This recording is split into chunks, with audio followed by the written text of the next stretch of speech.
Oh, well, hello everyone. Hi, welcome to another episode of my live podcast, Monday Night Live. It's Monday, the 29th of April, 2024, and it's 9 o'clock French time. Hello, cheers everyone. I'm starting, I'm going to open a beer. It's another alcohol-free beer that is not sponsoring this podcast. Another one. I'm gonna keep doing these until somebody sponsors the podcast. Today is the Brussels Beer Project's Picobello, alcohol free. I mean 0.3%. So cheers, everyone. I hope you're doing well. Santé. Oh wow. That is a good non-alcoholic. What is in that?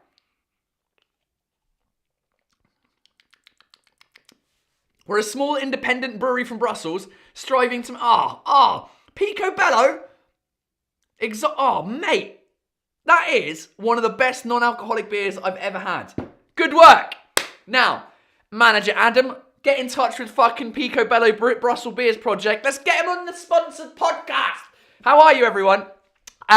Listen, I hope you're well. What I wanted to talk about, just right straight off of the bat, was just an interesting video and thing that I saw. I talked about it last night on stage a little bit, but I wanted to open up the debate to the French people watching. Is that there's a guy who's written a book called... The English translation of the book is The English Language Doesn't Exist, It's Only Badly Pronounced French. It's a French guy who's written this book. He's been all over, like, promoting his book, like doing a, a publicity tour of his book. I found it hilarious. And he's really serious about it as well. He's like, non, mais la langue anglaise, elle n'existe pas, c'est que du français mal prononcé. And I'm like, great, okay, so maybe English is badly pronounced French. In which case, why don't you fuckers speak better English? If that's the case, if all of the English language is just French, well then you should be able to speak it better, shouldn't you? It turns out it's not. It's a Germanic language inside. The outside is French. The vocabulary is French, a lot of it. The inside is Germanic, the structure of the language. And also, you just take it further back. It's like, well, French doesn't exist. It's only Latin badly pronounced. Do you know what I mean? Like, I thought it was, I thought it was funny. I just enjoyed the article, and I wanted your opinion on it. I wanted to see what you guys had as an opinion of that. Genius title, honestly. It is. It's a very controversial title. That's what I enjoyed about it. I like creating titles of things that pique your interest. And that piqued my interest. I'm like, oh, hello. So yeah, I thought it was good. It was, Red Becky, 70% of our vocabulary is French words. I don't know what the percentage is. I've heard 40. I've heard 60. You're telling me 70. Whatever. It doesn't matter. It could be true. He wants to make himself interesting, says Domitien Gégou. I've had this conversation with you before and I've forgotten. L'Académie Française is kryptonite. Listen, if you're a non-French speaker, it's crazy to me that there's this institution called the French Academy that basically safeguards the French language against any attacks. They're like the city wall around the French language. And sometimes they have interesting things to say, and sometimes they talk a lot of old bollocks, to be honest with you. And the people inside of the French Academy, they're called the Immortals, and they dress in these stupid gowns, and they got these stupid swords that they carry around, as if we're in fucking 1673, and just protecting the French language. It's like, all right, so why does the word baby-foot exist if you're trying to protect the French language? Call it football de table or something like that. Do you know what I mean? Table football. I love it. Control-Alt-Delete says French is Latin, badly spoken by Germanic people. I love it. English is the Frankenstein's monster of language. They didn't leave our languages either. What do you mean? Oh, YZZ. Is that because you're based in Canada? Because I think that's the airport code for a Canadian airport, isn't it? Happy to join the live broadcast. You've said lice. which is head lice, as in like, les poux, you just misspelt live. Yeah, YZZ, no, it's YYZ. I think it's Toronto. Anyway, it doesn't matter. Mais le français ne ressemble pas du tout à l'anglais déjà.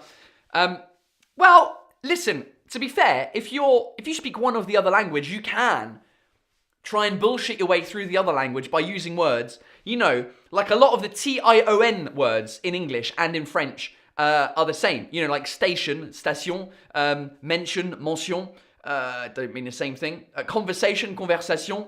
A lot of those things, and I think they all come from French, obviously. But I'm sure they also fucking come from Latin at some point. Do you know what I mean? Pokraj, that is, I mean, I should write that on that phrase. Language is a river, not a stone. I've got to write, that's got to be framed, unless you've stolen it from someone. I bet you, if you've come up with that phrase, then Pokraj, you are my new linguistic hero. Hold on. Language, oh, come on, I can't even spell language. Language is, what did you say? Is a river, not a stone. It's looking good for you. Language is a river, both, language is a river. Oh, it's a book, I guess. Your brain is a river, not a rock. Okay. Because, you know, it flows, it changes with time. Do you know what I mean?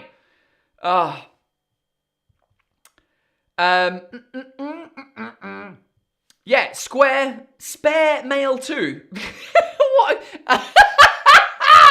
I like how you've created your Google account using sparemail2 at gmail.com. Knowing French sometimes helps me guess the meaning of rare or complex words in English, my own language. Yeah, mate, I totally feel... I did a whole bit in my second show about losing my English. I've lost my English. And when you say word... Because I'm trying to figure out how to use the word as, for example, cogitate, cogiter, in French, is a word that's widely used, which means to think about things, to mull things over. Something that I'm doing as of tomorrow. I'm taking 4 days off. I'm leaving my family. I'm going to Switzerland, to Lausanne for a writing retreat. I'm going there to get my brain straight about what I want to do with my writing. And I'm cogitating. I'm going to spend 4 days cogitating. Now, cogitating is an English word. It just doesn't sound like an English word because no one in England has ever used that word, ever, apart from the royal family or people that write good books, right? But it's exactly that. I've learned so many words in English, like precipitate. No, that's not true. That's a false friend, because precipitate in French means to go quickly, précipiter, and precipitate is rain in England. But words like that, indispensable. I'd never really used the word indispensable. You know, it's indispensable to have a pen on a piece of paper to write jokes or something. Instead of saying necessary, you can say indispensable. My English vocabulary has got so much better since I learned French. So yeah.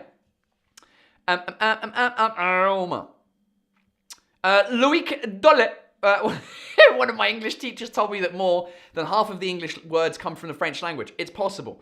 It is possible. It's just still English, though. Do you know what I mean? What else? Curtis, or Kurtasi 1, I got scolded for calling tennis de table ping pong. Because it's table tennis, yeah. We say ping... I wonder where ping pong comes from. Because in English we say table tennis, in French we say tennis de table, but we both say ping pong. Ping pong. Le ping pong, quoi. Ping pong. Is that just a noise that... ping pong, ping... It sounds racist. It sounds like a racist term that we're not going to be able to call it ping pong in like 5 years from now. Okay, it's going to be like, actually, it's somehow derogatory for the Asians because ping pong sounds like a racist slur for an Asian. And didn't they invent table tennis? I don't know. Now I'm being racist. Here we go. And to answer last week's question, because the K-Man said I missed last week's live stream about school. I was talking about French school. In the sense of like, you know, I was complaining that the fact that kids are off school so often here. And I don't know how parents do it. And I got a lot of shit being like, typical English speaker, typical fucking Anglophone perspective. I'm like, how do French people do it? You get 5 weeks of paid holiday in France. If you've got your first 2 weeks, which is like in February, that are off, then you've got like the April Easter holidays, which are off, and then you've got like a week in May that you have to take off because of all the bank holidays. That's your 5 weeks gone. How do you deal with then 4 weeks of summer, 8 weeks of summer, 4 weeks in 2 weeks in October, and then another 2 weeks in December? That was my whole point. Anyway, I'm not going to rehash the argument about the school system. Ba-da-ba-bow.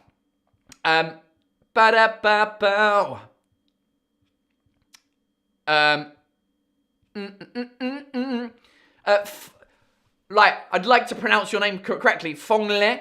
I watched this live just because of your accent. Oh, well, thank you very much, my friend. I'm glad you enjoy my accent. Right, Red Becky's out of here. See you later, Red Becky. Mélanie G. Salut Paul, j'ai enfin eu l'occasion d'écouter ton passage chez Mike Ward sous-écoute. C'était bien le fun, là. Est-ce que ça t'a ramené du monde? No one's come because I don't have a show. I do have a show. I had a show yesterday. Paul Taylor and Friends. What a great show. Oh, such a fun show. Unbelievable.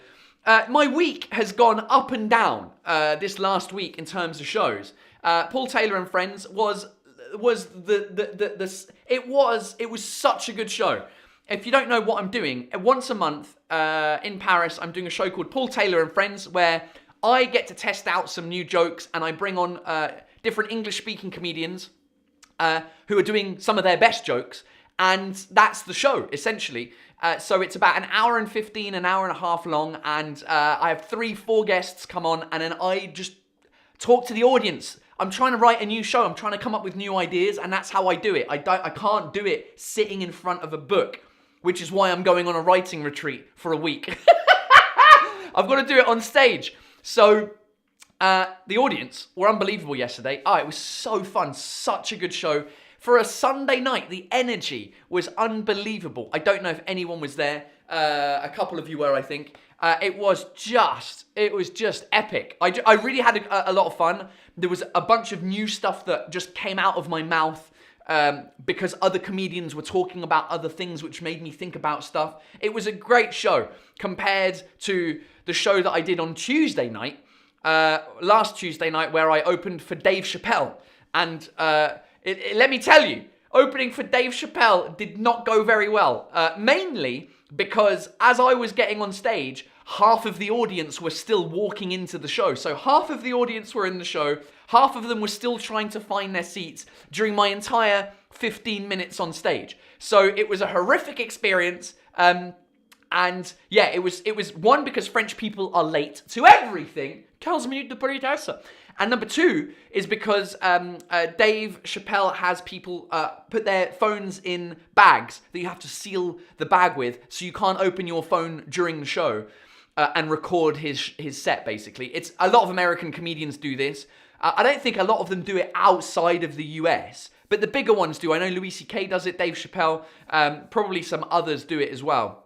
And it's just a way of protecting their comedy. But the show was horrific. Oh my God, it was just terrible. I hated it. But they had to start the show on time because it was a second show. So we did 2 shows. I opened for him, as well as another comedian called Adam Rowe from Liverpool. Super nice guy, super funny guy. And he did great because the audience were fucking sat down. So, and it wasn't my audience either. And that was like a moment for me last night where I'm like, yeah, I am funny in front of my audience. The people that like me, like me. The people that don't know me don't like me. Do you know what I mean? It's just I haven't figured out how to crack into the unknown people for now. So yeah, it was interesting.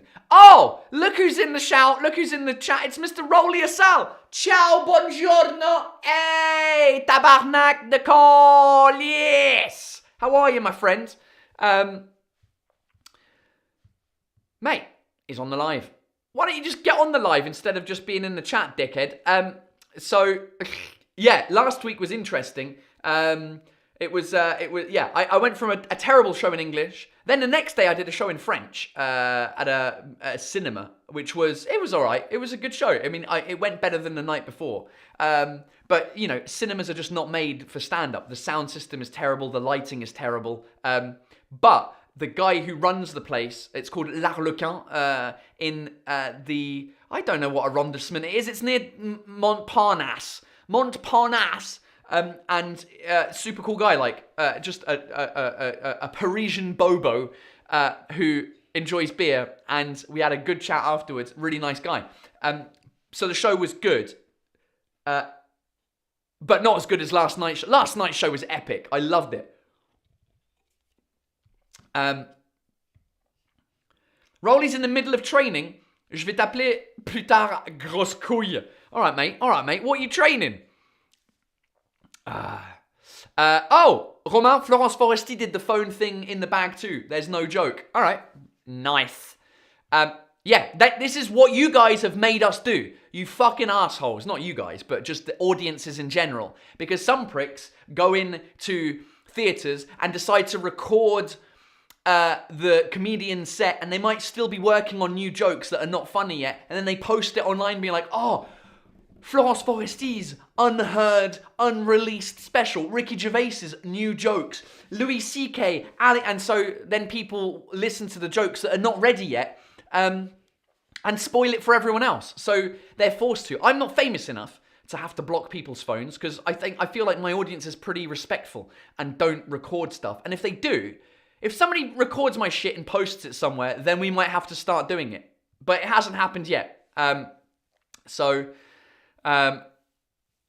Rolly's doing Muay Thai, and you're in a chat while doing Muay Thai. How are you doing that? I don't understand.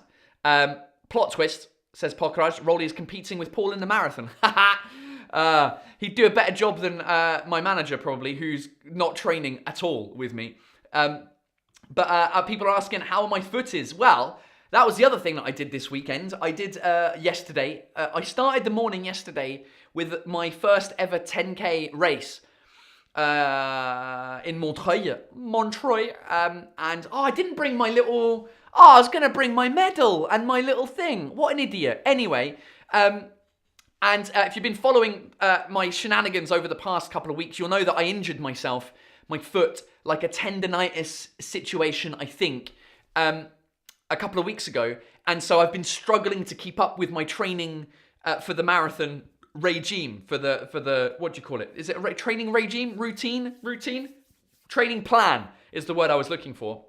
And so I knew I had this 10K coming up because I booked it a while back, and I didn't want to not do it because it gives you experience of what it's like racing with other people. Whereas up until now, I've only ever ran on my own. And so, in the last week I built up. I did 4K, and then I did a 6K, and then I did an 8K, and waiting to see if my foot was going to pop off at any point. When I did my 4K, I think everything was fine. I did a 6K, everything was fine. I did an 8K, and it started to give me hassle at about 5K because I was going a little bit quicker, but just a little bit quicker than the previous days, and it just started kicking off, and I was like, oh no, not again. And so I stopped for a minute, and then I'd stopped at 5K, it was at 5K, and then I started walking for a bit, and then I carried on, and it disappeared. I was like, oh, this is weird. It's the pain is gone. So then I carried on for 8. And all the while, on the days that after my runs, in between my runs, I've still got like a little niggling pain in the foot. So I was hoping, I took a day off before I did the 10K. Did the 10K, it was really exciting to be in amongst a whole bunch of other people. I had my headphones in because I'm very shy.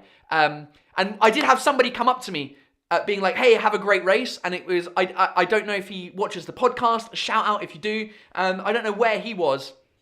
But he said hi, and before the show, my wife and daughter came along to the show. So, it was a show. It was just like, all right, check me out. I'm running. And yeah, I set off at a pace that was, slow for me. But I was like, if I want to do the 10K in under 1 hour, That was a goal. My best time ever for a 10K is 56 minutes and something seconds on my what, just running when I was I did like 11 and a, what did I do? I think I did almost 11 kilometers a few weeks ago, and in that 11 kilometers I did my best ever 10K. So it's 56 minutes, which isn't good. But I was like, I'm not going to push it. I just want to finish it and get the medal and not injure myself further. And so we set off, and it was great atmosphere. It was super fun, and it was it's weird because the initial race was like, there was like a traffic jam of people trying to run. It was insane. For the first 200, 300, maybe 500 meters, it was just no one could get round each other because people were like trying to go quicker than others, and it was just a mess because the street isn't that wide. And so I just hung back and chilled out. Again, same thing happened. Up until 5K, nothing. 5K hit, my foot started going. I was like, oh no, here we go. So then I just carried on at a kind of slow pace.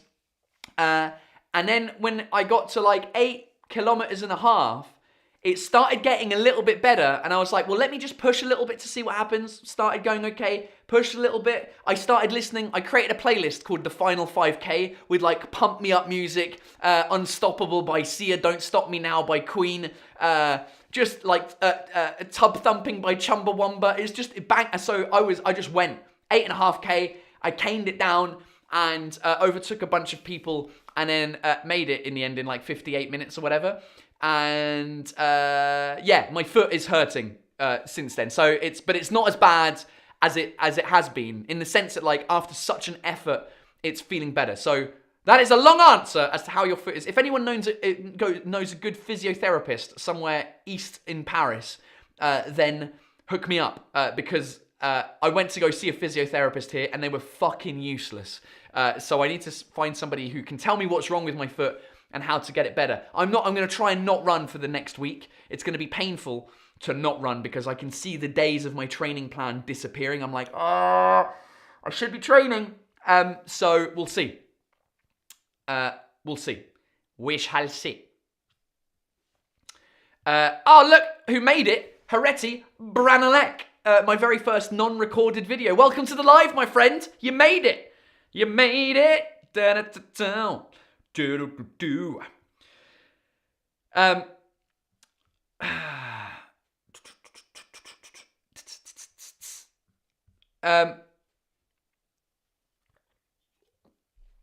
Please say Muay Thai with the Borat accent. Muay Thai?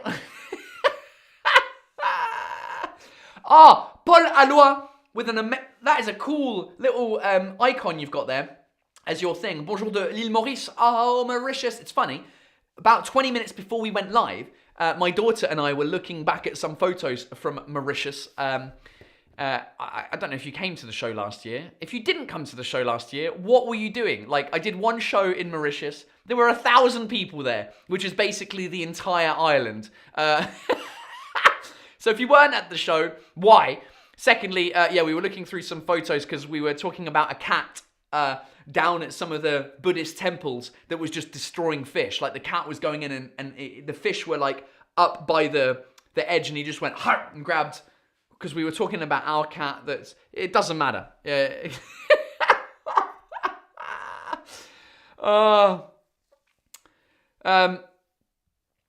Neil Mardu's a heart rate monitor for racing. I've got my watch, which, according to most reviewers of like running content, is pretty accurate. I can't be arsed strapping a real one to my chest. It's just, I'm not that much of a serious runner. Like, I just want to get through it. Do you know what I mean?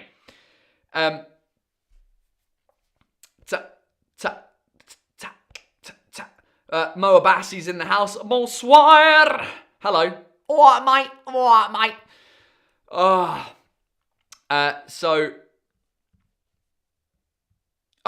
He lives in France, so he wasn't at the show. All right. That makes sense, mate. That makes sense. Podcast Chumbawamba. Wow, that's niche. Chumbawamba, what a legend of a... It's just that song. I get knocked down, but I don't go up again. I don't gotta keep me down. I get knocked down. It's a good... It's a... So yeah, man. Yeah, man, it's been a busy week. I feel like the week has gone so quickly because of all of that, And to be honest, yesterday, I think it helped that I did a show, like I did a 10K in the morning and then did a full show in the evening and survived. Here I am. I'm fucking tired today though. I had a nap on the sofa while my daughter was watching The Incredibles, The Indestructibles. What's it called in English, that film? I think in French it's Les Indestructibles. Or is it Les Invincibles? Is it Invincibles? What's the film called with the family of superheroes? I can't remember what it was called. And yes, Raquel points out a whiskey drink and a cider drink and then a vodka drink. A drink to remember the good times, a drink to remember the bad times. Oh, Danny boy! I'm going to get cancelled on YouTube. The Incredibles is the English version, and the French version is Les Indestructibles. All right, there you go. The Indestructibles, The Incredibles. It's weird. I find it weird that needed a different name. The Incredibles, Les Incroyables. I guess that sounds like shit, doesn't it? In Quebec, it's Les Incroyables. Okay, interesting, Kristen Kim. Yeah, I don't know. Les Incroyables. Les Incroyables. Les Indestructibles. Yeah, Mélanie. Yeah, it's weird, isn't it? Why do we do that? Why do we do that? Well, it's because the English language doesn't exist. It's only badly pronounced French. I need to write some jokes about that guy. I really do. That needs to be in the new show that I talk about. It has to be. I mean, it's perfect for me. It's language. It's French and English. Come on! I need to read his book.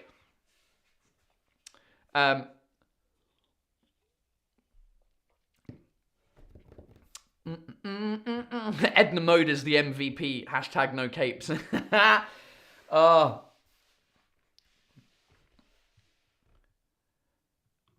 The K-Man, do you still watch UK TV in France? France TV is always singing programs and it's annoying as sin. They got so many programs in France. No, I don't watch any TV. I don't watch English TV or French TV. I watch Netflix or Amazon or my main thing is YouTube, to be honest. That's why I'm here. My main thing is watching YouTube. Recently, I watch the stuff that I watch. I watch a lot of interviews, whether it's famous people, celebrities, comedians, recently runners. I follow a channel called The Running Channel, listening to their podcast. They're amazing. So I watch a lot of YouTube. Now it's running videos and stuff around running. It used to be stuff around cameras and lights and sound and stuff like that for videos. Before that, it used to be stand-up comedy and Formula One as well. So I don't really watch TV, but I know what you mean. But I mean, the only reason English TV is better than French TV is because the programs last 1 hour maximum. It's not like 3 hours of your evening dedicated to one baking show where the people don't get eliminated after the thing and that's the end of the show. It's like, no, you're eliminated, but you're also you can save yourself round. You're like, what do you mean save myself? It never ends. It never ends. Oh, man.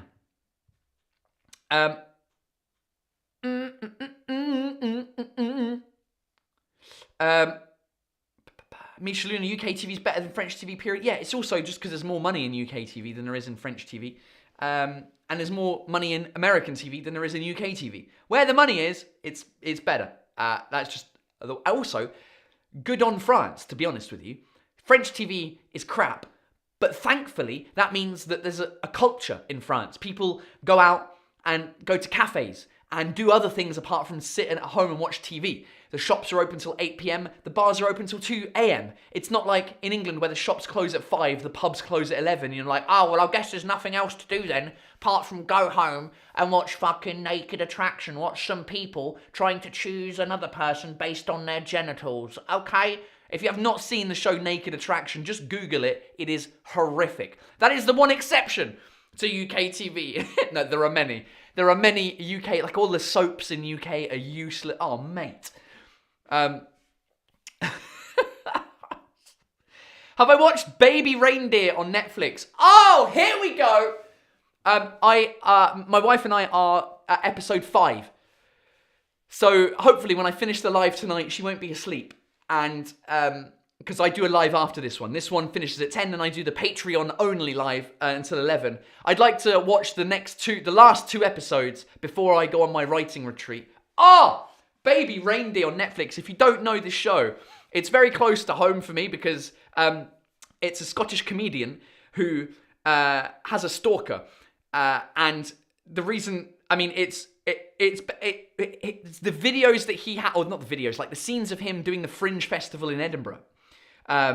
Just bring me back to my time at Edinburgh in 2015 when I wasn't doing my own show. I was doing like a mixed show with a bunch of other comedians from France doing it in English.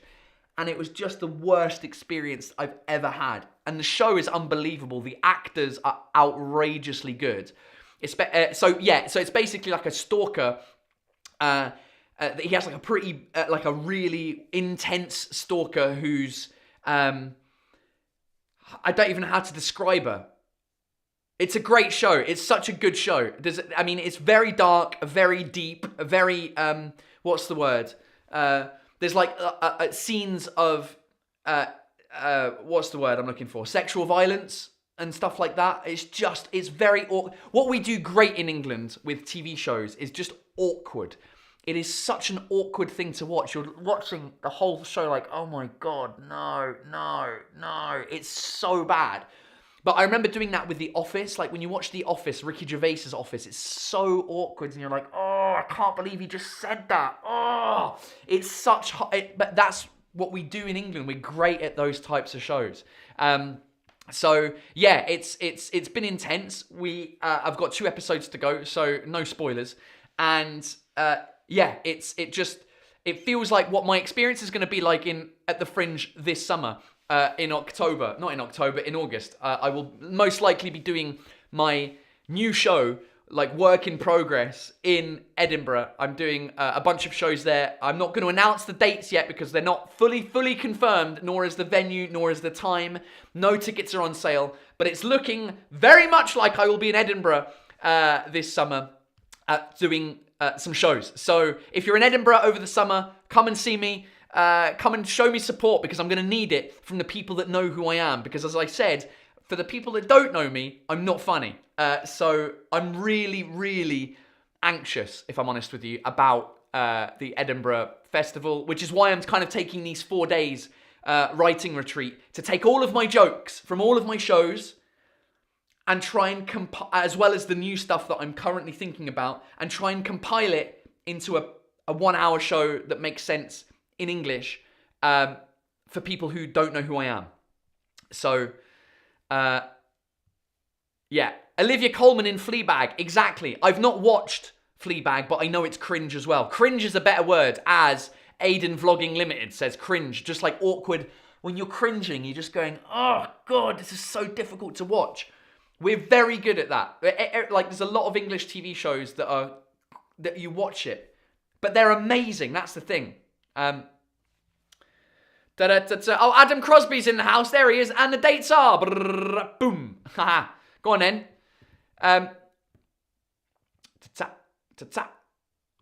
Casper, my partner and I will be there. Casper, mate, you got to come and say hi. Also, the other good thing with the Edinburgh Fringe is because it's going to be a small venue, is that we can chat afterwards. The show is going to probably be in the afternoon. It's probably not going to be in the evening because the evening slots are all taken by a lot of big comedians. So I'll probably be in the afternoon at some point, which means we can do the show and chat. And it's not like, oh, it's 11 p.m. after the show like it was yesterday, and we couldn't really hang out. So, yeah. Great. Let's have it. Olivia Chung, Edinburgh Fringe. Woo! Been going for years. Such a great atmosphere. Yeah, the atmosphere is amazing. I can't think of anything more stressful in my life than the Edinburgh Fringe right now. I don't know why. I don't know why I'm so stressed out about it. I think it's because I think I should just take it like opening for Dave Chappelle, where I put this stress on my mind of like, oh, this is an important gig. It's Dave Chappelle. If I get it right, it's great. If I don't get it right, I'll look like an absolute tit. And I feel like the same with Edinburgh. Like, it's a massive deal doing Edinburgh. Also, because it's with Live Nation, I feel like there's a certain expectation from them, and also maybe the media and the press, that it's a good show. So I've got all this. I just go in there and go, I don't care. I'll just pretend it's Saint-Pierre-sur-Dive, and what's the worst that's going to happen? That's a great way to describe our shows, Linda. Malaisant mais captivant. Awkward but captivating. Olivia Chung, you're not going to be standing at the end with a bucket. Assume it's a paid gig. It is, Olivia Chung. That is the good news for me and everyone, is that you pay for the show. So the Fringe works in two ways. You've either got the free Fringe or the Fringe Fringe. And the Fringe, you pay money to go see a show, and at the end, that's the show. Or there's the free Fringe, which basically means you don't pay any money to rent the venue, but then there are no ticket sales. And at the end of the show, you have to, in England, we say a bucket. In France, they say le chapeau, the hat. I think the hat is nicer than the bucket. At the end of the show, and you have to stand there like a lemon at the end and be like, please pay what you think the show was worth. I think it's probably worth about £5. And it's, again, awkward. It's the social awkwardness I have inside of me. Having said that, I did do that for the first 4 months of my very, very first show, Franglais, up in an attic that doesn't exist anymore of the Théâtre du Gymnase. And it was where I earned the most amount of money in my entire life. No, it's not true. But because people, you go, listen, you pay what the show is worth, and they didn't pay an entrance fee. So, no, the show is ticketed. The K-Man, how is Dave Chappelle? Is he a geezer? I don't know. I barely met the man. He was so protected and so insulated by his security team and tour manager that we exchanged 5 words. He seemed like an all right guy. He said, thanks for being here. It was like, thanks for having us. And that was it, basically. We didn't see him before the show. Saw him as he got off stage, basically, after his first show, and we were in a dressing room. And then he went down to his dressing room. That was it. So I have no idea. And at the end of the show, they all left without saying bye. So I don't know is the answer how Dave Chappelle is. But he was very drunk is the answer for the second show that he was at. It was good to watch. I was having an anxiety panic attack in myself, being like, I've been like that on stage and I know what it's like, and oh god, I don't know, it must be horrific. Yeah, I don't know. I would love to answer your question, but I don't know. Pokraj, you mean it's off Fringe? No. So this is the interesting thing about the Avignon Festival, is that the Avignon, because they are pretentious and want to have English words and everything, they have the Avignon on and the Avignon off. And the Avignon off is the Fringe. That's why it's called the Fringe. The Fringe of the... Because there is a festival called the Edinburgh Festival, which is an arts, music, dance, theatre festival. And the Fringe is the Edinburgh Festival Fringe. It's the Fringe, la frange, the outskirts. It's the Fringe, it's the stand-up comedy part. But then within the Fringe, you've got the Fringe and the free Fringe. Whereas in Avignon, you've just got one off. I don't know how it works in Avignon. Everyone's like, oh, Avignon. I'm like, yeah, Edinburgh. It's bigger by double. I don't know. It's also the whole English-speaking world. Well, no. It's the English-speaking world of the Commonwealth. There's not a lot of Americans that are at the Fringe performing. There's a couple, but they don't really care about the Fringe over in the US because they don't build shows like French people build shows, or some English people build. They basically do 20 minutes in a comedy club, and then that's 20 minutes, and then they do another 20 minutes and another 20 minutes, and then they put it all together, and it ends up being an hour of hilarious stand-up. But there's no story necessarily with their show or concept to their show. In France, it's very what is the concept of the show? We need the beginning, the middle, the end. Everything needs to be linked to the title of the show, the poster. And I'm a little bit like that as well. For the last 3 shows that I've done, there's been a theme to each show, and the poster kind of makes sense to the theme. So it's very appropriate for Edinburgh, because the whole Edinburgh Fringe Festival is about shows like that. They don't like it. The reviewers don't like it. The press don't like it when it's just 60 minutes of stand-up. So that's why there's not a lot of Americans that come and perform at the Fringe.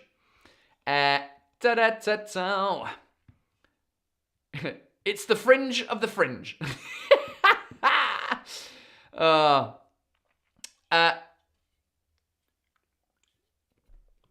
Misha Luna, I'm low-key glad Chappelle was shit because I think he's overhyped. Listen, I don't know if he was shit because his audience seemed to really enjoy the show. I didn't listen to the first show a lot because I was backstage for the first show because I was thinking about what I could do to make it better for the second time. Like I was analysing my own performance because I knew that I was doing another 15-minute set. But the laughs that I heard from the audience were outrageous. Like it went really well. The second show, he was a little bit drunk on stage, like a lot drunk, and so the audience still really enjoyed it. Those are the people who are fans of his. But yeah, listen, when you get to that level, of course you're overhyped. Everyone is over. I don't know anyone who isn't overhyped at that level. You know, whether it's him, Ricky Gervais, Jimmy Carr. Even in the music industry, in the film industry, I say that. I wonder if you would say that like Quentin Tarantino is overhyped, or George Lucas, or like Taylor Swift, Beyonce. Yeah, maybe not everyone's overhyped, but a lot of people are. I think it's easier for comedians to be overhyped because the point of like comedians is we're supposed to speak to the people, right? And be one of you. So when you kind of go out of that bubble and you start taking private jets or whatever and you have like an entourage and you're kind of not in real life anymore, that's when you become overhyped, I think, because you're in your own bubble of reading the news and seeing what like the important subjects are in life. And so, yeah, it's an interesting phenomena.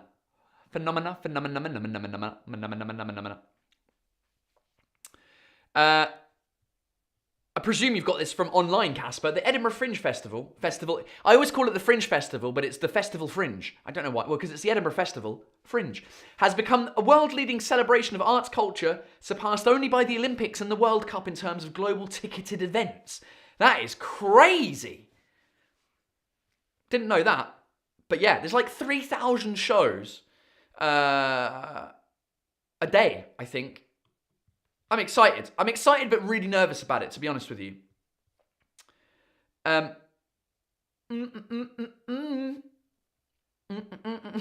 Paul Alloy, qu'est-ce que vous buvez, Monsieur Taylor? J'ai la flemme de recommencer le live. I like it. Just for you, my friend. I'm drinking a Brussels Beer Project non-alcoholic Picobello beer. And Adam, if you're still on the live, get in touch with these fuckers because it tastes delicious. It's an independent Belgian brewery. I'm happy I found this at Monoprix. Monoprix, just one prick. That is me. The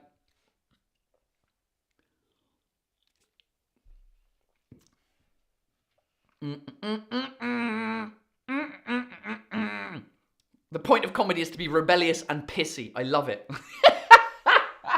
I haven't heard the term pissy in such a long time. It totally describes me and what I love. I'm pissy about everything. I hate everything. And I was listening to, during the week, or last week, I guess, I found like a long interview that was split up into many smaller parts with, what's his name? Jerry Seinfeld, because he's got a new film coming out on Netflix about the creation of Pop-Tarts and the Kellogg's rivalry with their competitors. And the interview was really fascinating. And one of his things, he was just like, the reason why him and his wife get along is because they're both cranky people. And they just respect each other's crank, is what he said. And that's how they get on. And he's like, it was the same feeling that I had. He's like, I don't trust people who are not cranky. I don't trust people. If people are happy all the time in life, there's something wrong with them, right? They're not, and I'm the same. I'm just like, you like everything, do you? You like everything. Do you really? Come on. Nothing is shit. Everything is shit. Hereti Branlek. Have you ever thought about performing French Polynesia one day? I would love to. We were trying a couple of times in my previous world tours. How pretentious do I sound? All right, Dave Chappelle, calm it down. We tried, but it just never fit with the calendar. We almost got it done last year when I came to Australia because we weren't far away. It just, the timing didn't work out. They had a massive event, like a massive event, and so I would have sold no tickets basically if I'd have gone over there. But I would love to one day, absolutely love to. Now, what was I going to say to that? Yeah, I'll go over when I do a French show, because at some point I'll do a French only show. Once I've explored this English only situation, and when I finally realise that I'm not funny in my own language, then I will. I'll write a French only show and bring it to French Polynesia. One day, baby. Ta ta ta ta ba da ba pow.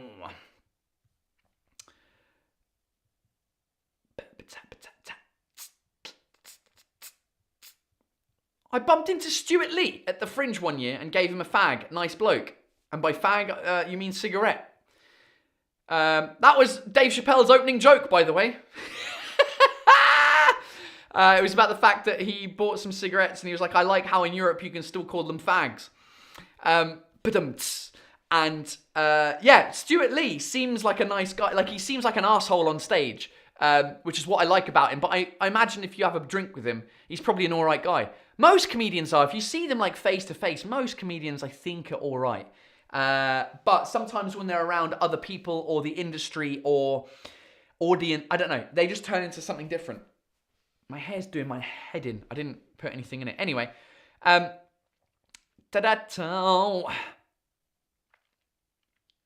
Gio Trevi, je viens de jouer à l'euro million. Ça t'arrive, Paul? Si on n'entend plus jamais parler de moi, on sait pourquoi. Lol. Oh, Joe, no. You'll still be here, Joe. You'll just become an even bigger supporter of me on Patreon, right? You can be my producer, Joe. You can just be like, all right, here's all the money to do a show, and I want all of the money back when it's made. Yeah, no. Do I ever play? No, not for a long time. You got to be in it to win it. My wife did for a period. For a period of like 2 years, she automatically had a thing going every week. I don't know. I'm like, we've already won the lottery, right? I'm doing my dream job and she's helping me do it. We have a healthy daughter. We got a place to live, and it's going all right. So we've already won the lottery. But she just wants an extra little bit to have her dream place in Corsica. So I get it.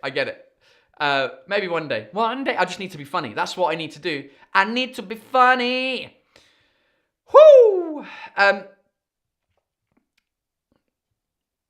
Claire Angelina, if you can go to Australia and further, could you look into popping into Norwich for a show?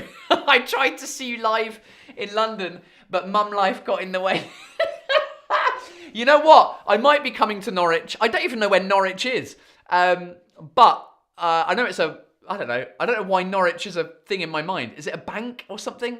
Norwich something? I don't know. Yes, maybe. Where is Norwich? I feel like it's in East Anglia or something like that. Am I talking complete shit? Norwich, UK. That's exactly where I thought it was. Okay. Is it in East Anglia? No.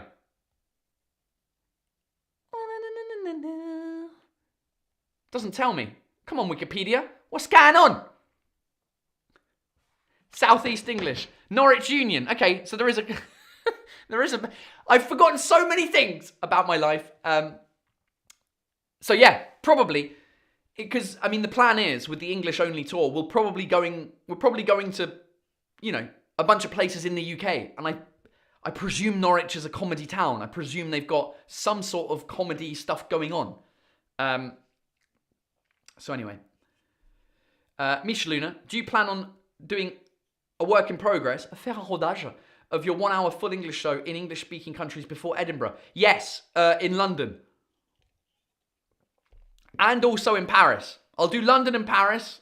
I'll do about 10 of these rodage work in progress shows before Edinburgh, so I don't show up to Edinburgh with a complete nothing show. So stay tuned. Sign up to my mailing list on my website if you want to be the first to know about it. Obviously, I'll post it on social media, but the likelihood is you won't see it because even if you follow me, no one sees my posts where I post the show like, hey, we're doing a show. No one sees those posts compared to me doing actual, like a comedy thing. So sign up to the mailing list on my website. But yes, we will be. We will be.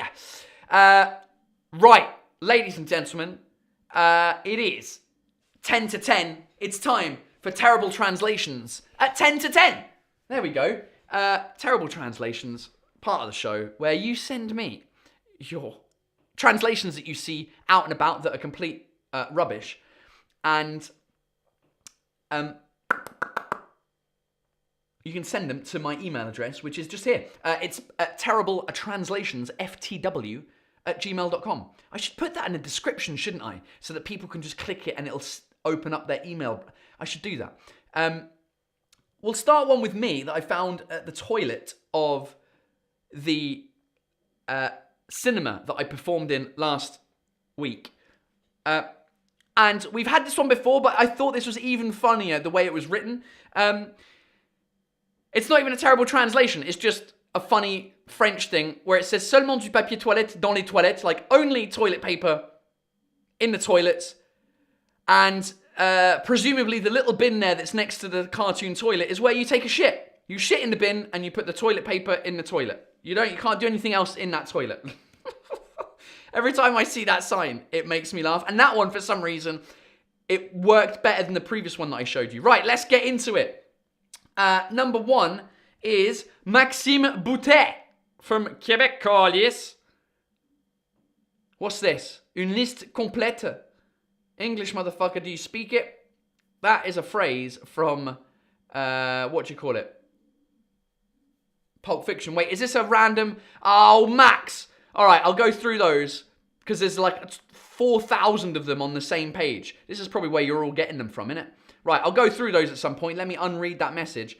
Right, I'll leave that one there. Right, Reads Cam OT says, hi, Paul. Thank you for your weekly live podcast. I'm having a lot of fun. Thank you. So am I. Here's a picture of a restaurant in Saverne. I don't know where that is. Oh, near Strasbourg, where I came to see you last November. And it's got a weird name. I imagine a guy called Phil or Philippe who named his restaurant like that just to mess around with British tourists. Greeting from Strasbourg and hope to see you soon, Juliette. Good luck with your marathon this summer. Thanks very much. Oh, feel good. Feel good. No. Oh, it's too good. Oh, this is amazing. Feel good. Feel good. Salon de thé, restaurant, bar. Salon de thé, doesn't that basically mean shisha restaurant? Oh, God. And look, he's even got a logo, PG. Feel good. Oh, that is typically one of the places where you go, really? I mean, if it was in a decent font, you might be forgiving. But, I mean, it's shiny gold. Oh, goodness me. That is amazing. And look, you look even super happy taking that photo, Juliette, in the thing. I can't even zoom in any further than that. Oh, God, feel good. I don't even think English people would realise that. They'd just be like, why is it called Feel Good? Feel good. As in, like, fill, like, because maybe it's a sandwich shop, because, and they have fillings in there, and they fill it good. Because it doesn't sound the same. Fill and feel aren't the same word. But French people, feel good. Oh, too good. Right, Nad Lilo. Oh, extremely authoritative Corsican hotel. Oh, here we go. The Corsicans highlighted the best parts. How do you like them cover beds? Lol. I was laughing my head off while reading this. Although in Ajaccio, you'd want to take them seriously. Right, let's read what she's highlighted. Dear guest, to limit the environmental with an I impact due to frequent washing of towels, kindly ask you to put in the tank only those who want to change.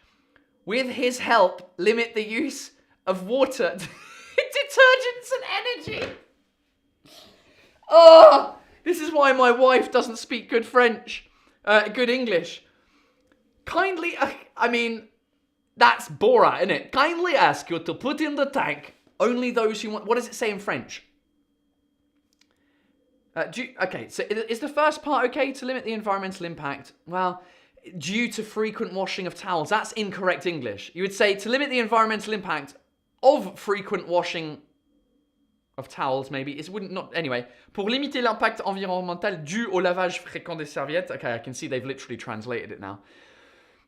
Nous vous prions de remettre dans la vasque uniquement les serviettes qui doivent être changées. Grâce à votre aide, nous limiterons la consommation d'eau, d'énergie et de détergent. Okay. And then presumably it's in either Italian. Is that Italian or is that Corsican? I think it's Italian, isn't it? Anyway, kindly ask you to put the tank... Okay, so it's nous vous prions de remettre...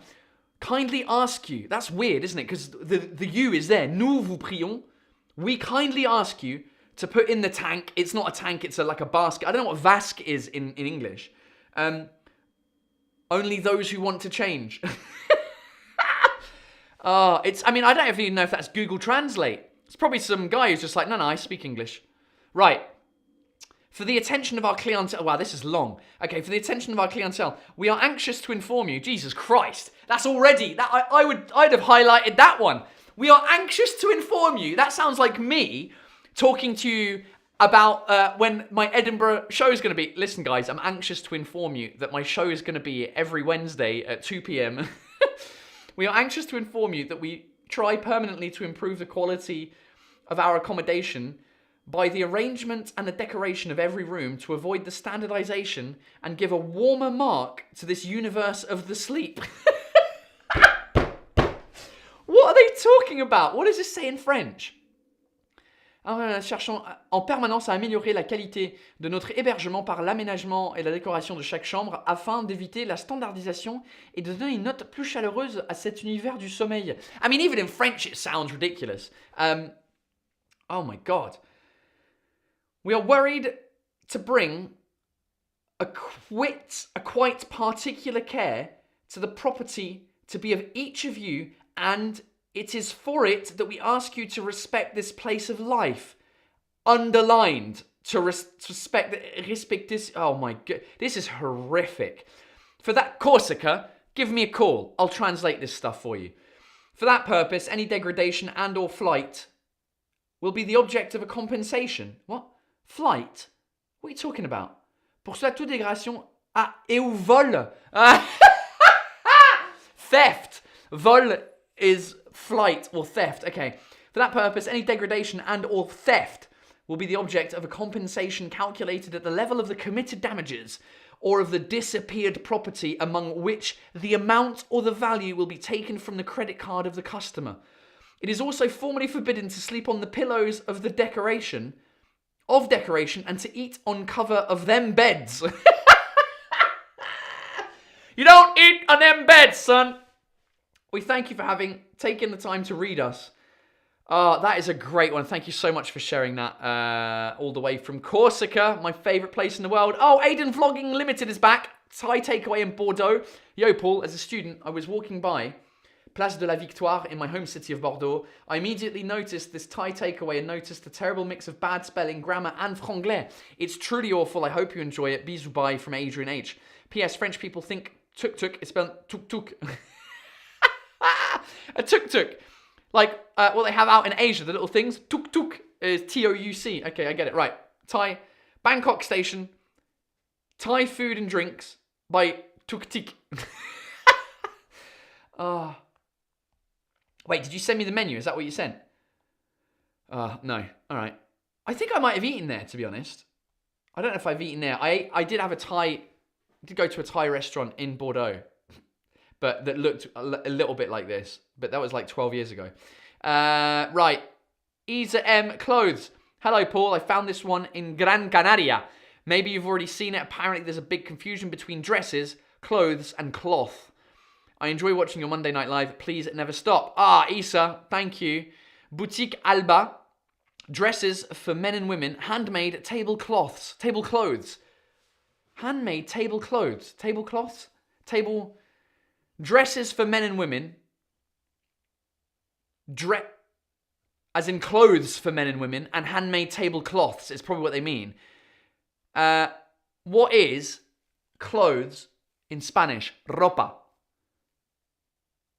What is a dress in Spanish. Una falda. So that doesn't make it. That's not even translated from bad Spanish or bad English from Spanish. Faldas, dresses, ropa. I don't know what there might be another Spanish word for clothes that means dress. I don't know. And tablecloth. Tablecloth is literally the cloth that you put on the table. Handmade tablecloths. I mean, that is very confusing in English, the difference between cloth and clothes. Because clothes are made of cloth. I mean, they're not, are they? I mean, that's probably that's probably one of those fucking French words from that guy who was like, oh, the English language doesn't exist, it's just badly pronounced French. Because he goes into a bunch of examples of English words that come from French. And cloth, well, it probably isn't, is it? Because the vêtements. The Spanish. Red Becky saw this sign when visiting family in the city a few years ago and took this picture. Note, a chest of drawers has been misspelt to Chester drawers. That's pretty good. I thought it was funny at the time. I imagined a kid called Chester drawing a picture. Had nothing to do with a chest of drawers.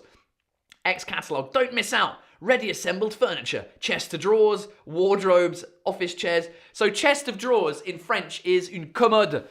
And it does sound like Chester drawers, like Chester, whatever his name is, the singer of Linkin Park. Chester, I can't remember his last name. Anyway, Chester drawers. Does he? What's he drawing? A fucking camel? Hey! Chest of drawers. And so, where's that? It looks like England. Interesting. Maher Ahamane. He's always got the best ones. Hey, Paul, good to be back with you on this fine evening post-marathon with the dickheads. Did you run a marathon? Did I miss something? Here's a new one from Pakistan, I think, but with Arabic spelling as well, of course, English. It's a public toilet, so no comment needed. Cheers. Special women just are not allowed to enter, the men never. Oh, I don't know if he's live. Mahed, are you on the live right now? Because I need to know what it says in Arabic. You haven't told us what it says in Arabic. Oh. I don't know if he's there. Special women just are not allowed to enter, the men never. That sounds like a phrase that should be in the Netflix series Baby Reindeer. Special women just are not allowed to enter, the men never. I presume that they're just talking about, Mahira Hamane is in the house. There he is. Tell us what it says in Arabic. Obviously, it's saying that women aren't allowed to be in the men's toilets. Is there a sign that says the men are not allowed in the women's toilets? Probably not. Because, that's the world that we live in. Or that some people live in. It says, special for women, no entry for men at all. Oh, okay, so it's the opposite of what I was talking about. There he goes, straight to the stereotypes. Okay, so it's special for women. Oh, women. Just are not allowed to enter, the men never. Okay, so it's the women-only toilet. As opposed to the men-only toilet that the women are not allowed to go. I don't know. Very weird. Anyway, Mahed, that was great. Always learning Arabic on the show. Thanks to Mahed Ahamane. Joshua. J'accumule les mauvaises traductions depuis un moment. Il était temps que je me décide à envoyer une traduction douteuse combinée à un problème d'affichage cette semaine. La version originale et la traduction complète sont sur la deuxième et troisième image. Alright, so this bad translation from a website. Okay, let's go. Okay, so this website, Ridge, which is like a key holding thing. Série de cons complets. Oh, kit quotidien routier. Hold on. Series of idiots. Con means idiot in French. A series of full idiots. Série de cons complets. That also says there. And kit quotidien routier. Like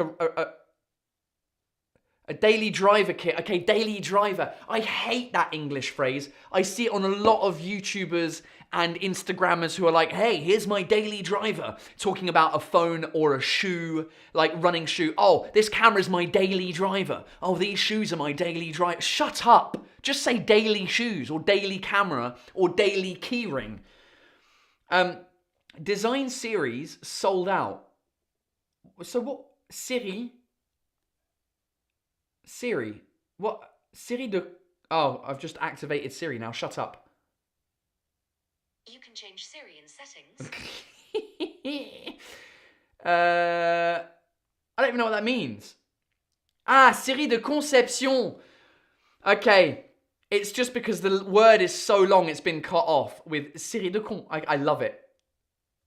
Here's a series of bellends. A full series of bellends. Good work. Nice work. I love it. And that's the last one for the week. Terrible translations at 10 to 10. Dum-dum-dum-dum. Nice one. All right, ladies and gentlemen. That wraps it up for this week of Monday Night Live. I'll be back next week after my writing retreat where I will have figured out nothing in my life. And between now and then, I hope you have a great time. If you're on Patreon, I will see you in a couple of minutes. Patreon.com/Paul Taylor, where you can get access to a whole bunch of exclusive stuff. Mostly videos. And sometimes little photos and things now here and there. And sometimes early access to shows. All that kind of stuff. It's just a way of supporting me doing this for free. So there you go. Patreon.com/Paul Taylor. I'll be there in a couple of minutes. And if you want, on Patreon, we'll dive into even more detail about the Dave Chappelle show because it's a much more intimate audience. Right now, there's about 120 of you. We'll be about 20 people on Patreon watching this live. So we can talk about whatever and anything you want. Everyone else, thanks for being here. And I'll see you again next week. That is it for now. Bisous bye.